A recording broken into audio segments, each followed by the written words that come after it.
AI. If you are looking to learn how to use AI to create more sales, qualify your leads faster, this episode is just for you. Welcome to the Million Dollar Secrets podcast. My name is Michael Tucker. I'm your host, and I'm so excited because today I have, one of my favorite people ever because he's making my life and my clients' lives a lot easier. And this is Bryce DeCora with us from CloseBot. Now, before we bring Bryce in, I just want to let you guys know this conversation I really feel like it's going to be a good one, mainly because I know Bryce's story and I know how innovative this individual has been whenever it comes to AI. So if I were you and you're listening to this episode, I'm not just saying this because I'm hyping up Bryce or I love this show, but I would say this episode today could be the episode that changes everything for your business's future. Only if you take notes though. So go grab a pen and paper ASAP and let's get into the show today.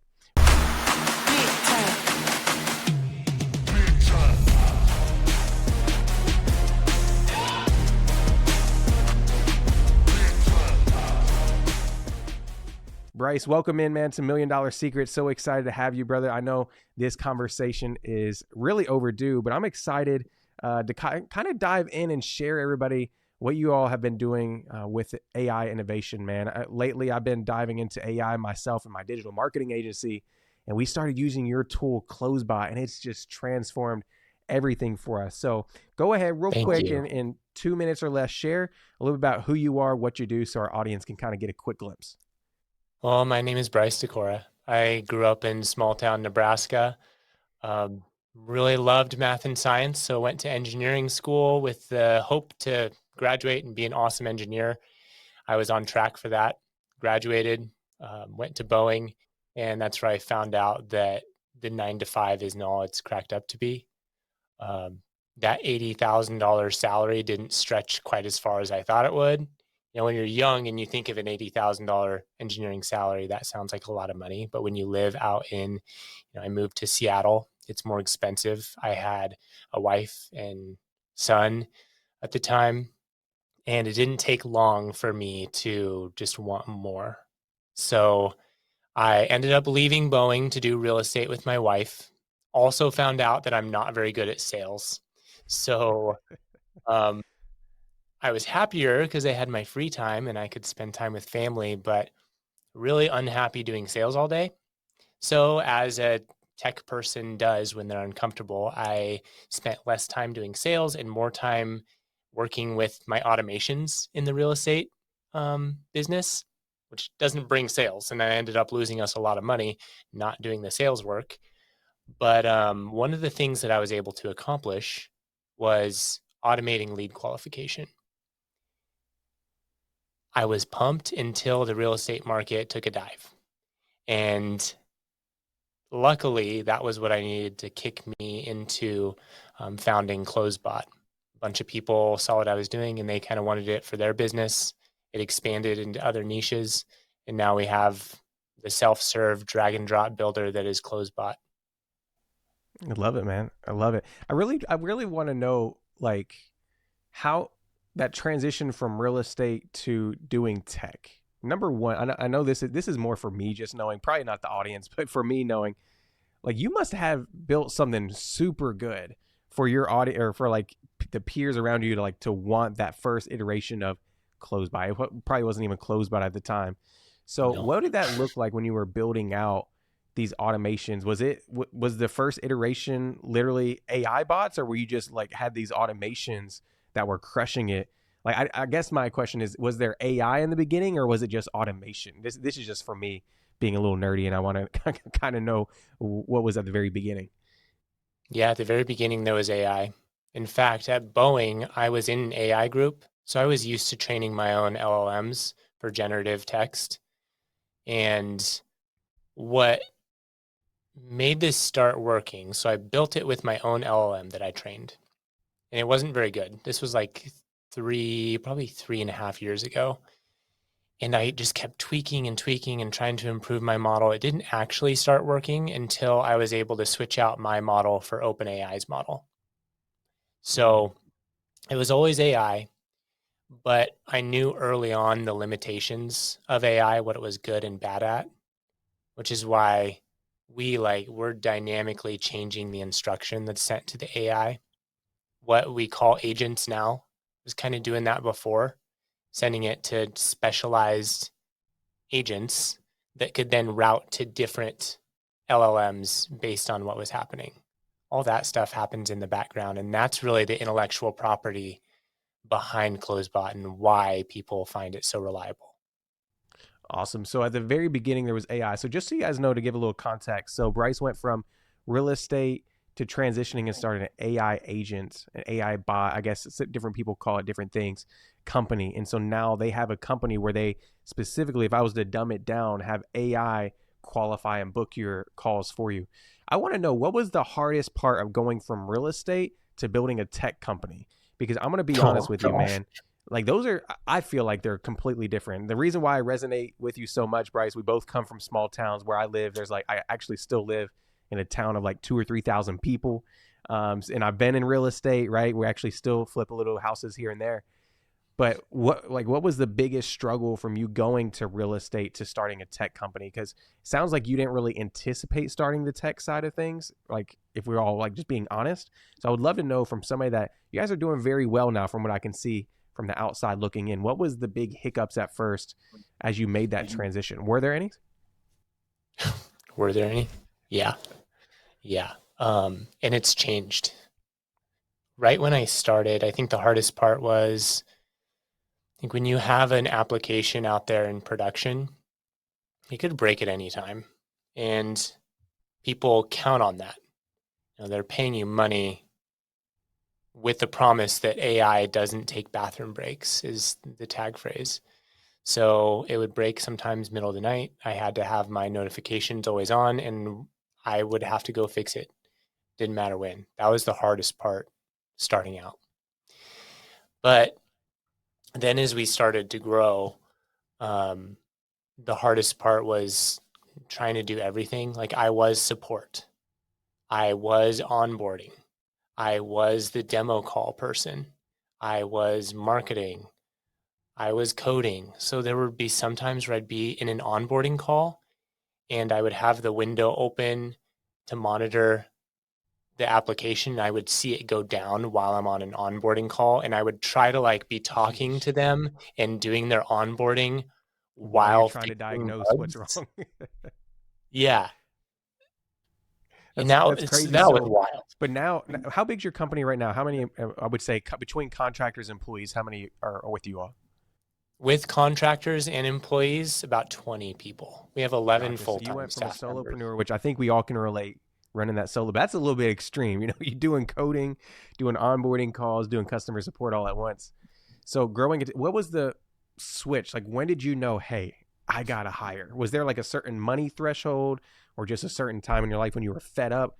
When was there like a light bulb moment? What was that moment that you were like, hey, I gotta bring on my first team member? It's really uncomfortable bringing on your first team member. It's for anyone. I think everyone would be stressed out hiring someone. Um, but I was in enough pain so that doing everything all at once thing, it was painful enough that I finally hired an assistant. I didn't know what I needed. I just knew that I couldn't stretch myself anymore. And a mentor of mine had been telling me for 6 months, you need to hire, you need to hire, you need to hire. And I was like, no, I got this. I can do this. But when I made that hire, it was really hard at the beginning because then on top of my already massive to-do list, I have to train this person to find out what their role is and train them. But once they started taking things off my plate, I was like, oh my gosh, like this is how we scale. And then soon after hiring that person, I hired another person. And then soon after hiring that person, we grew enough that I brought my wife in. So she's now our COO. Um, Brought her in part time, and pretty soon after that, she was full time. And once I was like addicted then to hiring people because I saw how much it could help us grow. So that's not really a So stressor really, for what me. you're telling me is your boss is really your wife. She runs the show right Oh, now. for sure. Yeah, she's operations. She actually runs the business. I'm tech side. I love it. Hey, that's always cool when you have a partner that can step in and help you and build things together. So, that's a really good point. Do you think do you ever wish, which I know going back, you can't change anything. Do you wish you would have hired sooner? Like, because I think that's the power of having a mentor is they can see things. If you have the right mentor, they could see things before you get there, or they see like, hey, Bryce, you're on this track, you're going this way, you should probably do this. Do you feel like, which now, hindsight's 2020, do you feel like you would have hired a little sooner if you were in that same situation? Yeah, for sure. I think the only regrets I have are not raising money sooner and not hiring sooner. Luckily, it didn't take me all too long to do those things, but my mentor was telling me to do these things. And there are other things on that list too. And typically, people like you and I, entrepreneurs, we know deep down what we should do, but we lie to ourselves to get out of doing that uncomfortable thing. Like I told myself that I was proud to be running a bootstrap business by myself. That was like a pride thing. Like Right. I'm using all these AI tools and automations and I'm a team of one and I can do all these things. That was a lie. Like there are no multi-billion-dollar companies that are run by a team of one. And same thing with funding. There are no multi-billion-dollar, very few, I mean, maybe 1% that didn't raise funding. So that's another thing that I just had to get over the lie I was telling myself and do the right thing. Yeah, man, I think it's tough. I can definitely say there's been moments in my life where there's things that I wish I would have done, but pride, things get in the way of getting those things done. So it's cool that you learn from those things. Though one thing you mentioned was raising capital. Was that challenging for you? And what was that process like for a tech company? Because I have no clue, never raised capital, but there's maybe somebody here listening that's like, yo, I got this big dream, this big vision. I want to raise some capital, right? So you said you waited a little too long probably to do that. But what was that process like for somebody like you? I'm imagining other than real estate, you hadn't really ever raised capital before. And if you don't mind me asking, like what size like of capital were you raising for when you first started? Yeah. Have you watched The Matrix? Yeah, a long time ago. So there's a scene where Neo is sitting there and there's some lady that tells him that he's not the chosen one. Um, it's her job, though, to just tell him what he needs to hear. He actually was the chosen one. I say that because my mentor told me raising money is going to be easy. You have an awesome idea, you have traction, you're profitable, it's going to be easy. He just told me what I needed to hear. I went out to try to raise money and it was so hard. I was trying to network with angels and VCs, and I could tell that this was just going to take a long, long time before I got any money. And by then, with AI, the space is changing so fast, the company would probably be dead. So what I did was I turned to friends and family and users. I just put out an email to our users and said I was raising 300,000. I told them what it would be used for, and I had 75 people that went through my questionnaire, said they wanted to invest at least 10,000. Wow. And I did 75 one-on-one half-hour pitches in 10 days. That is crazy, man. 75. And we raised $600,000 from that process. That 600,000. largely went to staff. Dude, that is crazy because I think so many people, whenever there are situations where their back's against the wall, and your back may have not been like against the wall entirely, but I think a lot of us overlook some of the assets we have in our hands, right? We forget to look at the cards we have in our hands. And so I love this story. You going to the users when these people are already bought in, right? They already believe in your product. Yeah. Listen, they're paying you $100, $200, $300, $500 a month, whatever that is. So they already believe in what you do. So that's genius, man. But the cool thing I love about Bryce Yuwalt, and I want to give him his public, what do you call it? I guess flowers, as some people say it. This dude is not afraid to put in the work. If you haven't seen that yet, and if you haven't noticed that, this guy literally will go do whatever it takes to get it done. Let me give you a story. Thank you. 15 minutes before my call with Bryce, I get a personalized video from this dude saying, hey, I just want to say I'm excited. And he does that. I've heard and just seeing in the Facebook community I'm in with Bryce, he does that for, I'm pretty sure, most of his users, which is crazy to me, to shoot a 30 to 60-minute video when you got thousands of customers coming in. Plus, you just hear this story. So I think one thing we can learn from Bryce is really just taking a mentality of, I'm going to do what it takes. I'm gonna be the one that gets it done. If nobody else can, I'm gonna take action now and do this.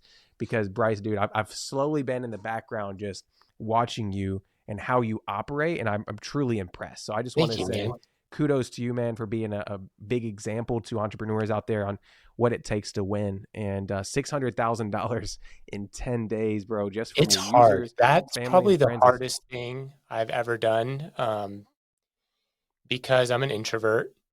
So doing 75 one-on-one pitches is hard. But the hardest thing was knowing that if I send this email and I post on my Facebook and I say we're raising and I say hop on fast because you don't want to miss out on this, and then we flop and we don't raise the money, it just makes me look so bad. I think that's what I was scared of. Telling everyone that there was all this buzz around it, putting it out there, and then if no one was actually interested, it would just make me look terrible. But I had to do it for the product. We have so many users that count on this. I knew I had to put myself out there or risk the company dying. Yeah, 100%. One thing I want to say is you sent the email and you made the Facebook post.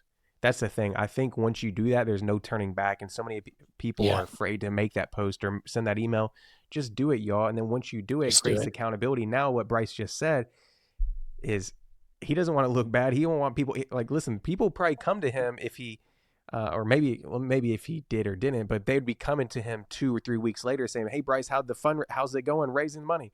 And he's going to have to look them in the eyes and tell them, hey, it's going great. Hey, it's not going well. So what story do you want to tell? And so right now I want people to kind of get a gist of how big of a client base you guys are serving, right? You don't have to give exact numbers because I know some things are confidential, but about how many people have you all served through CloseBot? Because I want people to see the magnitude of what you guys are doing. And this isn't just a small gig, that you guys have grown this to a mighty beast. So I would love to hear what you guys are doing now and share with the audience. We have a few thousand marketing agencies using it, but we can see how many businesses they're using it for. Gym Launch, for example, they have a couple hundred gyms under it. So even though that's one agency, that's a bunch of businesses. So about 30,000 businesses using it, and it's booking over 10,000 appointments a week, which is about one a minute, 24/7. That's crazy, y'all. It's crazy. That's crazy. I just wanted you to hear that because just imagine if he wouldn't have made that post or went and did those 75 calls, like the impact would not be as big as it is now. And he's going to grow. Listen, they're coming out with version 2 of CloseBot, which I'm pumped about and I'm excited.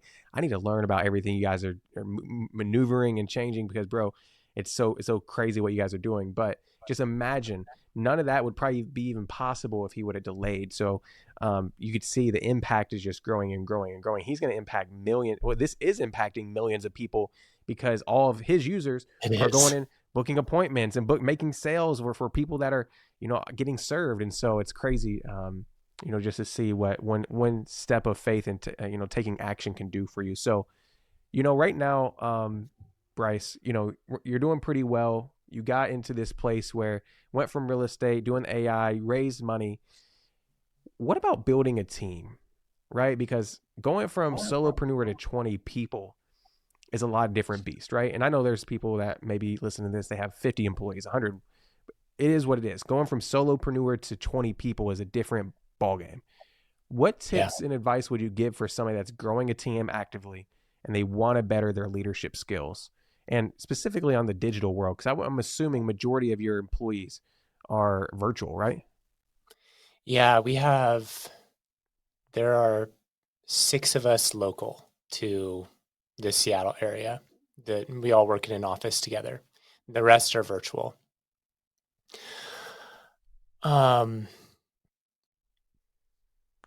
Just like with everything, I've learned so much just by doing it. I had to get better at being a leader.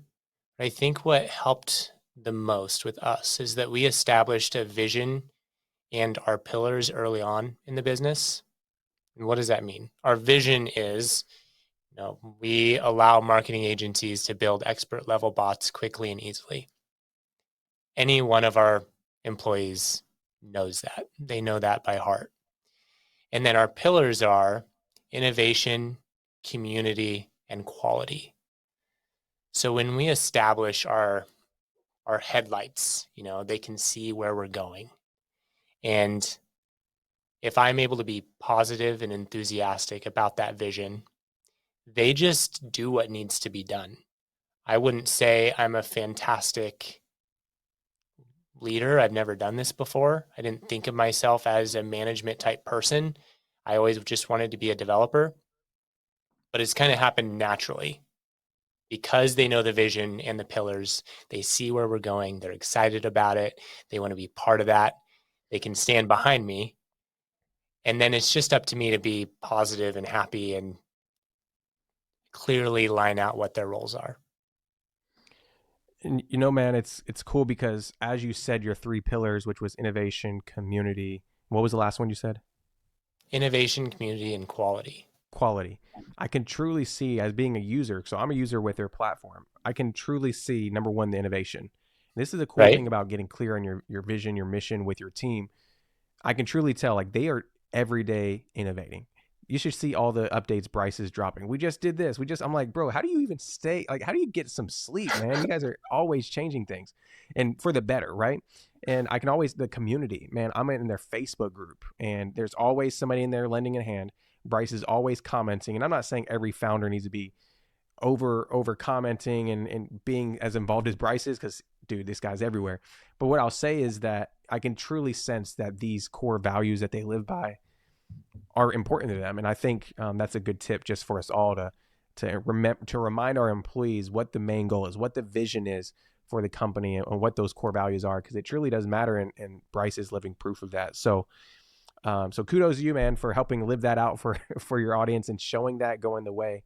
And leading in those values as well. So thank you. As you built the AI. So let's talk about it. You built the team, you raised capital. Then you got to a point where you said, okay, there's version 2, right? And I don't know, maybe that's because of AI and how much has changed. I don't know. But one thing I want to, talk about is the power of AI whenever it comes to marketing. Because primarily we talk about marketing and sales here in this business. So there's a lot of people here, they're getting just their foot dipped in the water. Their toes are just touching the water on what AI can do. So real quick, just break it down for them a little bit in depth on how CloseBot, like some use case scenarios. And I'm going to bring you back in the future to do actually demo for our audience because it's phenomenal. But I want you to break down, like, what are use cases scenarios for AI specifically with what you guys do, and just kind of paint the vision for how it can play into their marketing and sales plan. Yeah, that's a great question. CloseBot is a way to automate lead qualification and booking. So looking at the real world applications of that, people have their CRM, and typically you would maybe hire someone from the Philippines to sit in your CRM, and anytime a lead comes in, qualify them. Or if you're doing a database reactivation campaign, as people respond back to your outbound text or email, that person in that seat would be qualifying them, trying to book an appointment for whoever your salesperson is. CloseBot replaces that person in your CRM. The biggest success people are having right out of the gate is database reactivation. For example, one of our users went to a roofer who had 773 dead leads that he was not going to do anything with, and they sent out a reactivation text message, something to get them talking about upcoming roof projects they might have. And CloseBot was on the other end qualifying. Now, out of 773 that were sent the initial text, 12% responded. No, 16% responded. And those are the ones that CloseBot engaged with. It ended up booking 12 appointments, resulting in over $200,000 in revenue for that roofing company.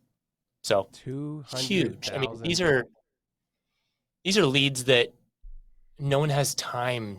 No one has time to sit there and respond to them, so that's low hanging fruit.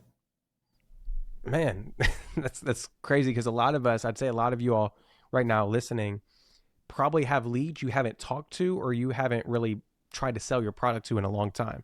So now you take the appointment setter rollout, or even in some cases, for lower ticket products, maybe even take a closer out of the ratio, and you can put CloseBot in there to have those conversations and try to sell. So just to give you guys some use cases for us, how we're using CloseBot with our virtual events, because some of you all know I'm the virtual event guy. I'm running challenges, summits, conferences. So what we're doing is we're using CloseBot, number one, to remind people about the events, right? So it can send out and kind of like qualify them, or or it can remind them about the event before. We're using it to sell event tickets, right? So trying to get people either to book a call to talk about higher end tickets, or selling tickets directly to the individuals. And we even have some clients that are just using it just for straight book a call for their high ticket clients. So if you're a coach, consultant, course creator, you're running webinars. Let's say that you're running a webinar to book a call. You may only have on the webinar 20 to 30% of people book a call, maybe even less. So what about those other 70 to 80% of people? We use CloseBot to reactivate them, to re-engage them and close them. So for example, Bryce, we have a client, he does a webinar every week. He has about, I'm just making this up, average numbers, 100 people show up. He'll get about 20 to 25% of them to book a call. And then what we do is the following day, y'all, we just put it in our automation where the AI follows up, and we'll try to book the other 80, 75% to book a call later. And normally we get an additional 10 or 20% to book a call the next day because we followed up with them, and AI is working its magic. Yeah, so, that's massive. Yeah, and it changes the game, man. It changes the game because you take a lot of people, just what you all have done well is you've taken the hard part out of what sales and qualifying requires. AI can do it as long as you feed the machine with the right knowledge, right? But then, you guys have made it so easy to do too. I really feel, I was telling somebody, I feel like you guys could get up with an account with CloseBot, and we're promoting the product because it's amazing. But you could literally go and set up an account, and you guys could get up and going and have an AI agent conversing with your leads. Literally, I think within an hour or two. Literally, if you're tech savvy like me, probably a little faster. If you're not tech savvy, probably 2 or 3 hours. But that's how crazy AI is today. So, Bryce, I just want to say, bro, that's why I'm so pumped about it. Like, we're booking appointments all the time for our clients now, and it's changing the way we do events. So thank you so much. Yeah, man. And I need to give you a video so you put it on your website, but maybe take this. Yeah, I'll just take this. Yeah, just take this. I'll send it later. But real quick, man. So AI is always changing. How do you personally, and I don't want to get too techie because, not everybody's here is geeks like us that like that stuff. But how do you stay on top of AI, bro? Because you're running an AI company, and there may be, I don't know, maybe not, there may be some pressure from you to have to stay on top of the game because you are, trying to be the leader in your space. How does Bryce and your team stay ahead of the ever-changing AI? I'm just curious. Yeah, really good question. It changes daily. So I'm part of some AI groups on Facebook. AI for Business is one of them. And just see the buzz, what people are talking about there. But I'm also subscribed to, have you heard of TLDR, the newsletter? No. TLDR is a tech newsletter you can subscribe to, and they have different focus points. So I'm subscribed to the AI one, and they just send me an email every day that is relevant things that happened. It breaks it down one link at a time. And there's even like a 3-sentence summary for each of the links. So I have a task. I'm all about tasks. So in my task management system, I have a task reminding me to check the email from TLDR and review all the happenings. And that's it. I love it, man. Being proactive about it though. So you're more of a task oriented person, but I could tell that's important to you or want to be on your task list, right? So for you all listening in, just ask yourself, if I truly want, or if you truly want to be the top of your game, what do you need to do to make that a priority. And Bryce, in this scenario, he's taken the task of reading this newsletter every single day. Boom, he checks it off every day, every day, every day. So I think that's just a good reminder that success and becoming great in your field requires consistent effort. Bryce is every day looking at this newsletter.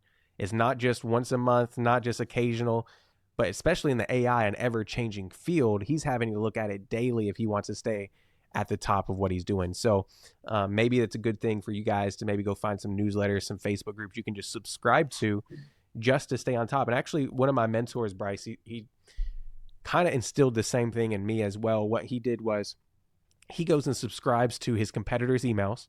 He goes and subscribes to newsletters, joins as many Facebook groups as he can, YouTube channels, and he will not opt into somebody's email list just to get, updates, but no, he's analyzing the copy they use. He's analyzing the products they sell. Right. And he's really used that to get to the top of his game. And it's funny because he'll text me occasionally. He'll be like, hey, I just noticed this individual is selling this product. I think it's so smart. Let's create one like it.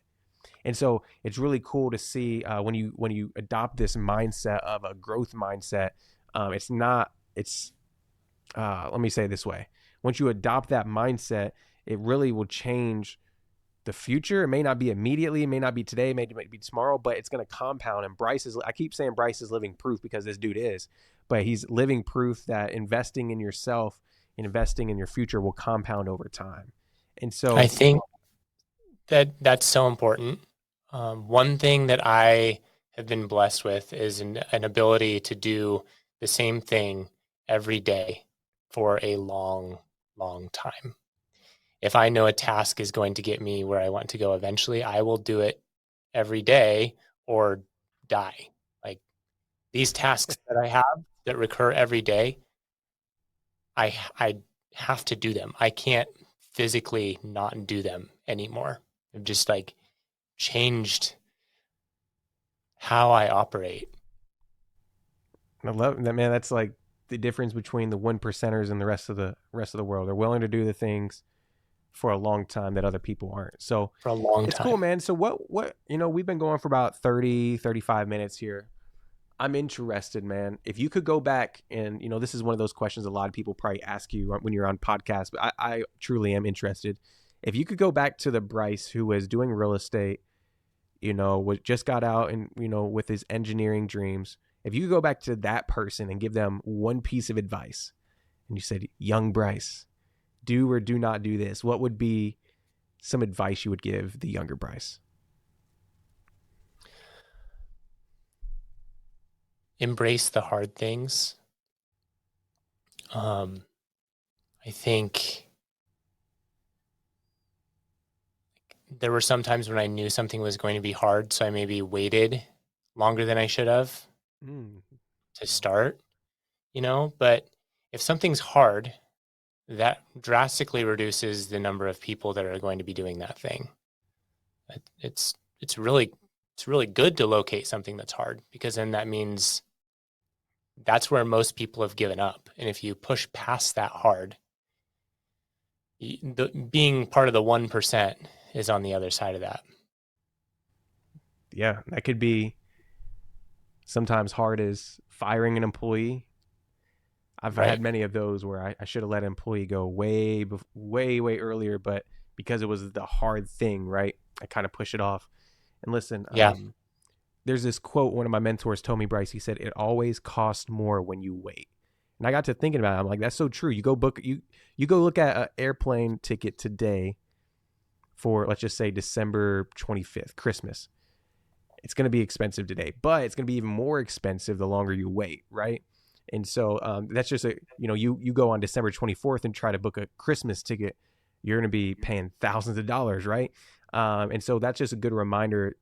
If you're here taking notes, write that down. It always costs more when you wait. So take the action now, which I could tell, Bryce, you live by that. So that's golden advice. So what's the future, Bryce? As you guys are building out new iterations of the software, you're trying to get more users in the database. As a business owner, what are some things, your goals you're shooting for? Where do you see Bryce? And maybe you don't know yet, but I imagine you do because you're a pretty ambitious guy. What does it look like 3 to 5 years from now with Bryce, CloseBot, your family? What are some goals you're trying to hit? 3 to 5 years from now, that's hard. Um, uh, let's start with shorter term goals. Let's do it. By the end of this year, we'll do another funding round where we'll raise several million in funding, and then we'll grow the team to probably about 40 people. So that's this year. And the hope is to end the year serving more like be between 50 and 100,000, probably 75,000 businesses. It's all about how many people can we help. So 75,000 businesses by the end of this year. And then 3 to 5, we at some point we need to be looking at exit. And that shouldn't scare people. I say that and some of my users freak out. But the goal as a founder is usually to exit. Right. Exit to someone with more energy, resources, knowledge that can really take the product to the next level, and allow me to spend time with my family. I love what I do right now, but I think that eventually there will be some product or service, some company that sees the intellectual property that we've built and the users we have, and they will pay big money for that. And I think that'll happen in the next 3 to 5 years. It's crazy, man. I think that's cool. Not a lot of people think with the end in mind, right? They're just thinking about, oh, well, this is gonna be something that I do. I'm not sure, but no. You're preparing for the best case scenario, which is an exit, which is cool. We have to build it with that in mind too. What is it? We have to build it with that in mind too. If we build it in a certain way, then it's not something that can be bought easily and plugged in by someone. But if we are smart about it, we can build something that someone wants to buy that's easy for them to plug it in. A house is worth nothing, no matter what Zillow says, if no one wants to buy it. If it's in a flood zone and everyone knows that, beautiful, but floods every year, no one's going to buy it. And it doesn't matter if Zillow says it's worth $1 million. It's not. Right. Yeah, phenomenal. And I was going to say, it doesn't, as a user of your all's platform, does not scare me, because I know you guys have great vision, and it would only help increase what we're doing. So, man, I just love what you got going on. Just want to let you know I'm here to support you. But listen, if you guys are listening to this episode and you're like, man, this got me kind of curious to what I can do with AI, I want you to go check out the website. I'm going to put the link down in the description. Go check it out. Go just, you can create a free account. Like, worst case scenario, go in there. If you can't figure it out, message me, let me know. But go set up a free CloseBot account. Go in the community that they have available. Just see what's going on. See what all the buzz is about. Because I really, really highly encourage you to find a way to plug in these AI opportunities into your business, you all. I feel like, and Bryce can back me up, or maybe he'll say something different, but I really feel like those that are using tools like this, especially the AI agents, the AI bots, to qualify their sales and get more sales, are going to be way ahead than those that aren't. And it's inevitable, y'all. Like, everything is moving towards AI.